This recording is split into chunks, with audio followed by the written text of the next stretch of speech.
फिर मैं बोल रहा हूँ कि इसको डिटरमाइन करने का वेव फंक्शन है। अब मैं ये बोल रहा हूँ इसका कुछ फिजिकल इंटरप्रिटेशन नहीं है, तो क्वांटम मैकेनिक्स पढ़ने का जरूरत ही क्या है जिसमें कुछ फिजिकल इंटरप्रिटेशन नहीं है, किसी के दिमाग में ये आता तो उसको हम दूर कर देते। मैंने ये मैं बोल रहा हूँ कि इसका फिजिकल इंटरप्रिटेशन नहीं है, लेकिन इसका Sai star R T psi R T जिसको हम बोलते हैं प्रोबेबिलिटी डेंसिटी, इसका फिजिकल इंटरप्रिटेशन है, जबरदस्त फिजिकल इंटरप्रिटेशन। ये प्रोबेबिलिटी डेंसिटी जो है इसको अभी हम इतना लिखे, अगर मैं इसको थोड़ा और अच्छे से लिखूं तो इसको हम ऐसा भी लिख सकते हैं, इंटीग्रेशन ऑफ डी। तो psi star RT psi RT बस इतने टर्म प्रोबेबिलिटी डेंसिटी है। अगर आप इसको इंटीग्रेट करोगे डी आर, और इंटीग्रेशन मान लो कि मैं पूरे स्पेस में कर रहा हूं, तो ये आ जाएगा 1। इसका क्या मतलब है, प्रोबेबिलिटी है, वर्क हो गया ना, ये प्रोबेबिलिटी डेंसिटी, इसको डी आर से मल्टीप्लाई करोगे तो 1 पर प्रोबेबिलिटी होगी। तो ये क्या बताता है, probability of finding A position at r at time t in an interval dr, ये इसका पूरा मतलब है। ठीक, तो ठीक है, क्वांटम मैकेनिक्स में आप फ्यूचर यूनिकली डिटरमाइन नहीं कर सकते, मतलब प्रोबेबिलिस्टिक है। तो ये जो प्रोबेबिलिस्टिक है, ये इसका पार्टिकल के आने का वो dr इंटरवल है at a location r and at time t। ये ठीक, पहला है, बस इसको ध्यान में रखना है, ये प्रोबेबिलिटी डेंसिटी dr से इंटीग्रेट किया पूरे स्पेस में 1 पूरा प्रोबेबिलिटी है ना। क्वेश्चन ये है, one particle system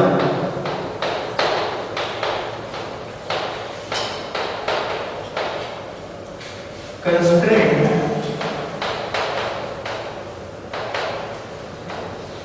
to moving body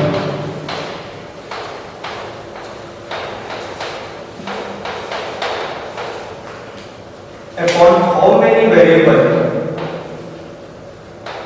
upon how many variables does the state function depend। State function मतलब कोई वेव फंक्शन है जिसको हम क्या बोलते हैं, sign. does the state function depend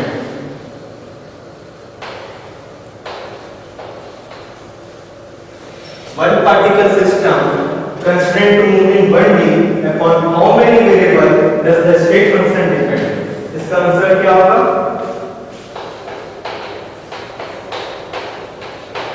one dimension में सिर्फ x मान लो और टाइम, ठीक, बस मतलब आंसर 2।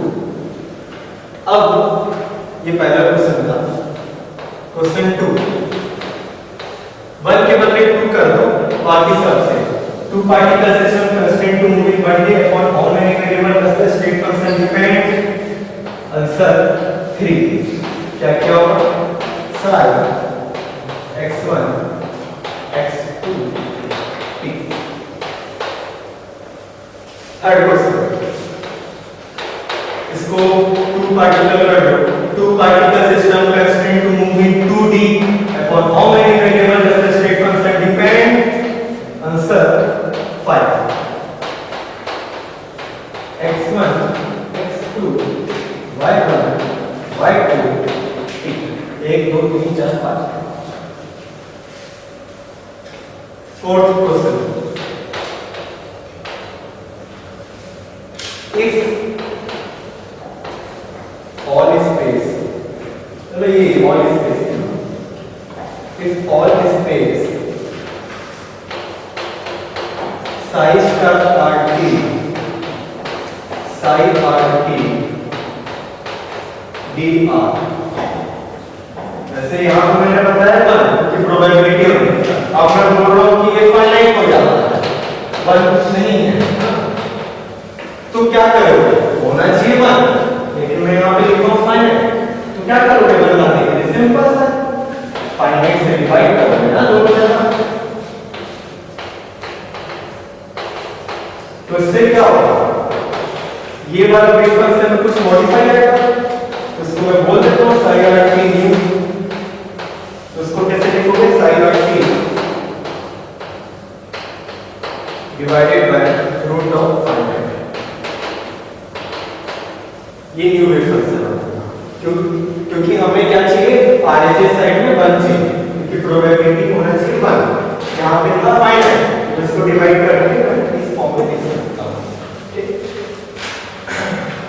इसको जो बोलेंगे ये है normalised wave function, normalised wave function.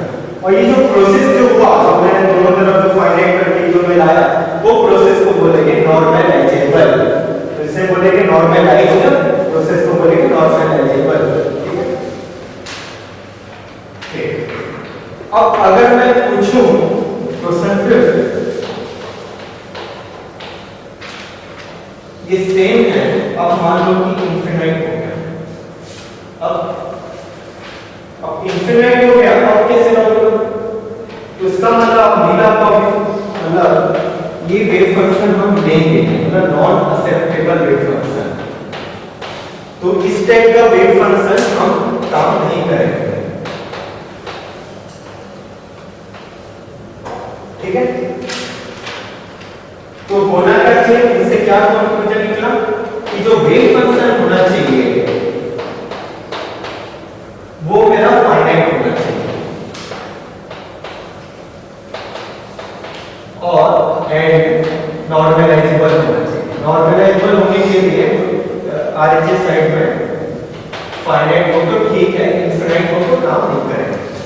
तो wave function should be finite and नॉर्मलाइजेबल।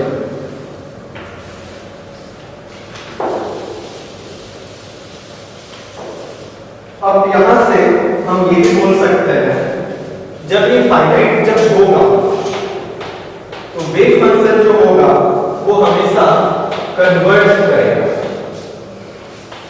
Always converge, not diverge. अब कोई लोग बोल रहे हैं कि यार ये कन्वर्ज डाइवर्ज ये सब क्या है, ये तो मैथमेटिक्स का कुछ भाषा आ गया, तो इसको थोड़ा समझते हैं क्वेश्चन से। मान लेते हैं e to power minus x 0 से इंफिनिटी है, आप एक बार ग्राफ बना करके देखो क्या होगा, कुछ इस टाइप का बनेगा। ठीक है, तो ये वाला जो पॉइंट है इसको मैं बोलूंगा कन्वर्ज हुआ। ठीक है, अब ये कन्वर्ज हुआ तो मतलब ये क्या है, एक्सेप्टेबल वेव फंक्शन है, ये एक्सेप्टेबल वेव फंक्शन है। अब इसी में क्वेश्चन 7 तक अगर मैं पूछूं,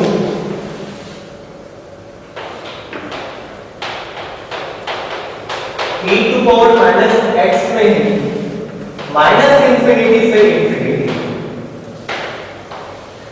कुछ इस टाइप का होगा, तो ये वाला जाते जाते है, तो ये डाइवर्ज हो गया। तो ये डाइवर्ज होने के कारण ये नॉन एक्सेप्टेबल वेव फंक्शन, इस टाइप का वेव फंक्शन हम काम नहीं करेंगे। देखो wave function e to power minus x के फॉर्म में है, लेकिन ये जो डोमेन जो है बस उसको डिफरेंस करने के कारण ये ग्राफ भी डिफरेंस आ गया, और एक में हमने देखा कन्वर्ज हो रहा है एक्सेप्टेबल वेव फंक्शन, एक में हो रहा है डाइवर्ज नॉन एक्सेप्टेबल। मैं कन्वर्ज डाइवर्ज मैथमेटिकली अच्छे से एकदम इक्वेशन लिख के मैं नहीं समझाना चाह रहा था, प्रोबेबिलिटी डेंसिटी समझा, wave function should be finite समझा, नॉर्मलाइजेबल होना चाहिए, मतलब कन्वर्ज होना चाहिए, कभी डाइवर्जिंग होना चाहिए। अब मैं बोल रहा हूं जो प्रोबेबिलिटी डेंसिटी, अभी मैं ऐसा लिख रहा हूं, पूरा आर्टिकल सब में नहीं लिखा, ठीक है, ये क्या है मेरा प्रोबेबिलिटी डेंसिटी। ये जो प्रोबेबिलिटी डेंसिटी है वो यूनिक होना चाहिए for any given region of space. इसका मतलब क्या हुआ कि आपका जो वेव फंक्शन है वो मेरा सिंगल वैल्यू होना चाहिए for any given region of space. Probability density should be unique for any given region of space. It implies wave function should be single value for any given region of space. Question 8 इसी को solve करते हैं समझने के लिए अच्छे से। Sine inverse x minus 1 to 1 domain पे है तो क्या होगा? साइन इनवर्स 1 क्या क्या वैल्यू पाई बाय 2 हो जाता है, पाई बाय 2 प्लस 2 पाई हो जाता है, पाई बाय 2 प्लस 4 पाई हो जाता है। मतलब कुछ 2m पाई में ऐसे ही चलता है, आपको इतने सारे वैल्यूज मिलेंगे एट वन डोमेन डालने के। तो मतलब कि सिंगल वैल्यू नहीं होगी तो मल्टी वैल्यू होगा। तो इस टाइप का वेव फंक्शन हम नहीं लेंगे, मतलब ये नॉन एक्सेप्टेबल वेव फंक्शन है। ये वाला वेव फंक्शन पे हम काम करेंगे, ठीक है। अब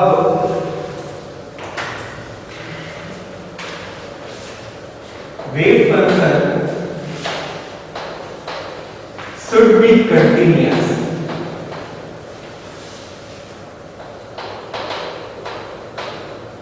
and its first derivative is also continuous.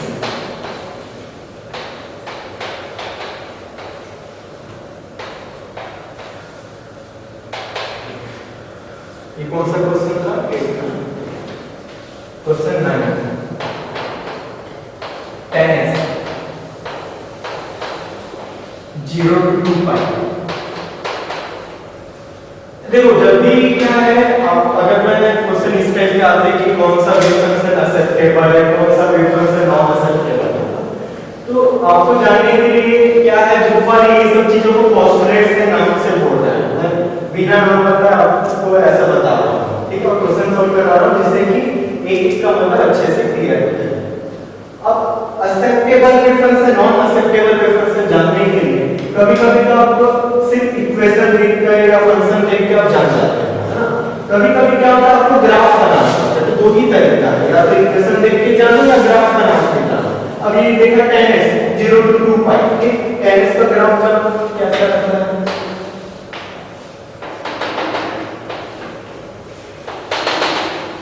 ये 0 है, ये 90 है, ये 180, ये 270, तो 0 to 90 कुछ इस टाइप का रहता है,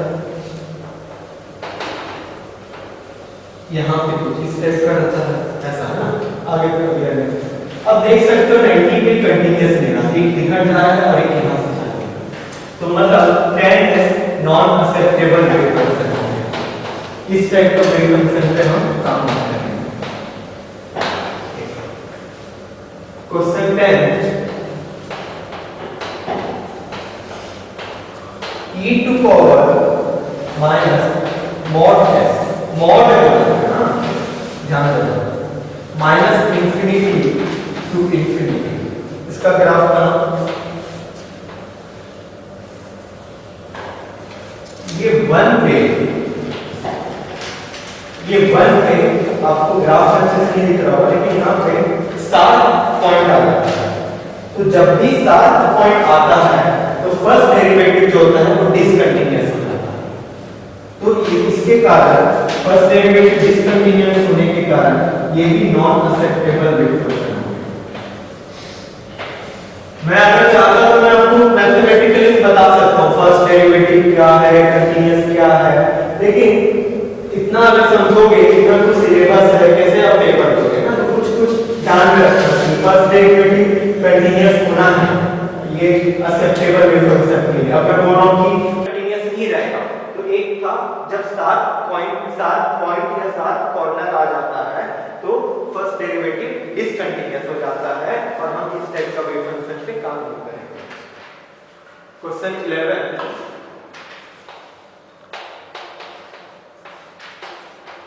क्यूब रूट ऑफ x,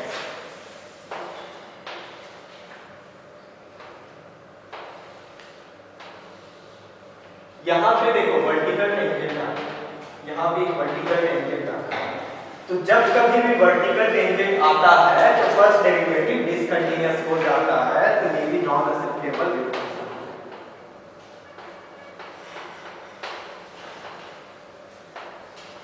तो कंटीन्यूअस तो आपको समझ में आता है ना, आप ठीक है, फर्स्ट डेरिवेटिव कंटीन्यूअस होना चाहिए, तो फर्स्ट डेरिवेटिव डिसकंटीन्यूअस होने का दो ही पॉसिबिलिटी है, या तो स्टार पॉइंट आ जाएगा या स्टार क्वाड्रेंट भी बोल सकते हो, और दूसरा है वर्टिकल टेंजेंट आ जाएगा।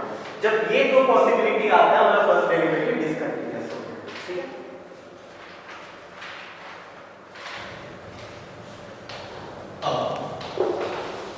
For every observable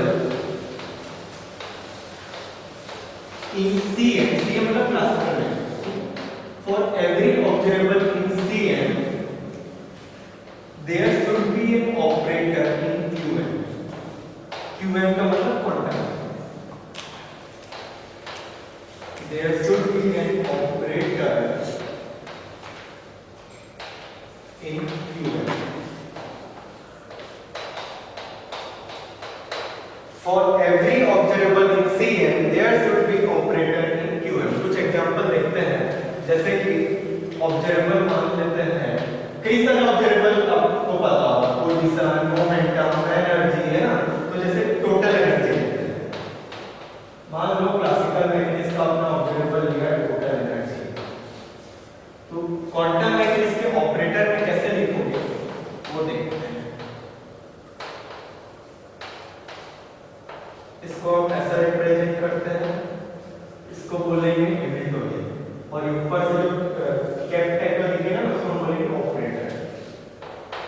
तो इस केस में minus h bar square upon 2m del square plus V x y z. अब थोड़ा इस पे फोकस करते हैं। पहली बात तो यही अच्छी है, डेल स्क्वायर में बोल एच बार से, एच बार मतलब एच अपॉन 2 पाई, एच मतलब टाइम कांस्टेंट। इसको हम थोड़ा देखेंगे बाद में, पहले मोमेंटम ले लेते हैं। मोमेंटम तो इसका p और रेसिप्रोकल बोला क्या है ना, p operator minus iota h बार है, यहां पे डेल और यहां पे डेल, इसका मतलब डेल को जानना बहुत जरूरी है। क्या है डेल का मतलब होता है partial derivative in del upon del s, partial derivative in del upon del y, and partial derivative in del upon del z। ये डेल है तो डेल स्क्वायर आप अपने आप निकाल सकते हो डॉट प्रोडक्ट से, तो del square upon del s square plus del square upon del y square plus del square upon del z square.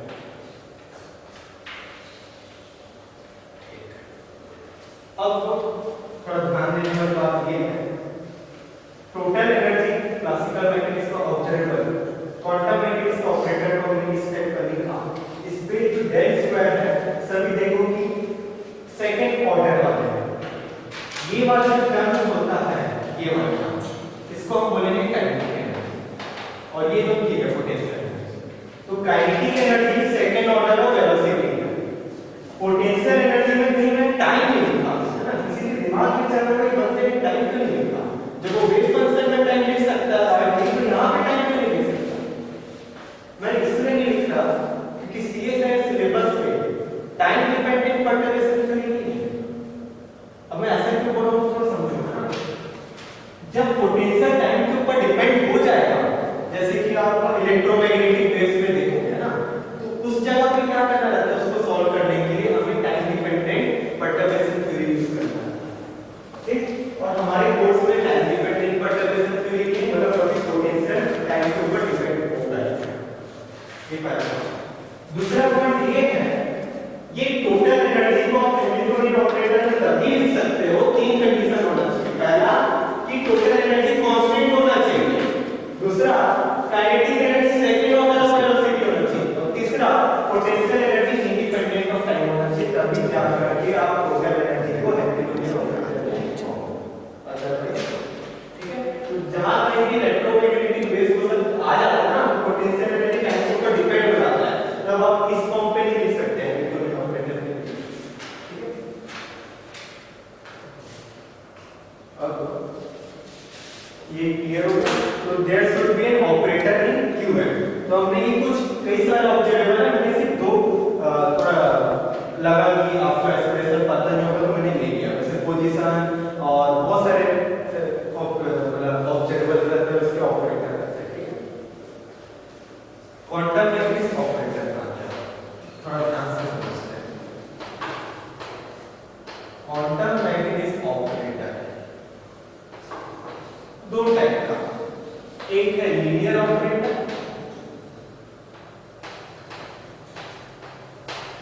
और दूसरा है हर्मिशियन ऑपरेटर। अभी नाम से घबराने की जरूरत नहीं है, जब आप जान लोगे आपको लगेगा यार ऐसे बिल्कुल, ठीक है। लीनियर ऑपरेटर, लीनियर ऑपरेटर का कंडीशन क्या होता है, मान लो कोई ऑपरेटर, इसको मान लो ऑब्जर्वेबल है, तो क्लासिकल में किसका ऑब्जर्वेबल, क्वांटम में किसका ऑपरेटर, मतलब जिस टाइप पे लिखना होगा, तो इसका कंडीशन पहले ये है कि वो ऑपरेटर f+g कुछ वेव फंक्शन है, इसको इस टाइप का लिखना हो, वो ऑपरेटर है प्लस वो ऑपरेटर। और दूसरा कंडीशन है, दोनों कंडीशन फॉलो होना चाहिए, ऐसा नहीं कि एक ही कंडीशन फॉलो हो रहा है, एक कंडीशन फॉलो नहीं हो रहा है। जब दो कंडीशन फॉलो हो तो दोनों कंडीशन फॉलो होना चाहिए, ठीक है। वो ये सी मान लेते कुछ कांस्टेंट है, सी मेरा कांस्टेंट है, इसको मैं ऐसा वो ऑपरेटर है। इसका कुछ एग्जांपल देख लेते हैं, जैसे कि मान लेता हूं मैं √a + b, ठीक। √a + b को कभी आप ऐसा नहीं लिख सकते, √a + √b नहीं लिख सकते। जब आप ऐसा नहीं लिख सकते मतलब ये फॉलो नहीं कर सकते, मतलब क्या हुआ, non linear operator, non linear operator. दूसरा एग्जांपल देखते हैं, a + b², आप इसको ऐसा नहीं लिख सकते, a² + b²। अब यहाँ पे मैंने मैट्रिक्स नहीं बोल रहा,